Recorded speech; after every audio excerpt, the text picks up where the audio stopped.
Depuis le 20 janvier, jour de l'investiture de Donald Trump, l'Agence des États-Unis pour le développement international, USAID, a subi un démantèlement inédit. De nombreuses ONG, dépendant de l'aide américaine, voient leur mission d'aide humanitaire fragilisée. En Côte d'Ivoire, l'ensemble des réseaux et fêtières membres de la plateforme de lutte contre le sida et les autres pandémies sont touchés de plein fouet. L'aide américaine représente 50 et 60% du financement des services de santé pour les personnes vivant avec le VIH-Sida en Côte d'Ivoire. Sur le terrain, l'impact du gel est dévastateur. Les données de notre étude relèvent des impacts significatifs sur les services de prise en charge du VIH.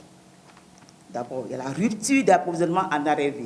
La deuxième chose, c'est l'interruption des examens médicaux essentiels. La troisième chose, c'est les difficultés d'accès à la prise en charge pour les populations vulnérables. Face à la situation, la fêtière appelle à l'action urgente.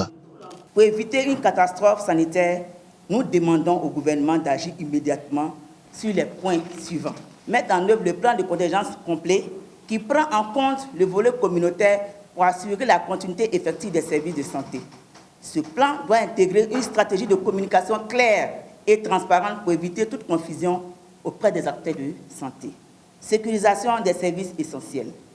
Garantir l'approvisionnement en médicaments essentiels, les ARV, tests, diagnostics, etc. L'ensemble des réseaux et fêtières membres de la plateforme de lutte contre le sida et les autres pandémies projettent d'organiser d'urgence une réunion de toutes les parties prenantes pour construire une feuille de route collective pour la continuité des services de santé au-delà du plan de contingence déjà défini.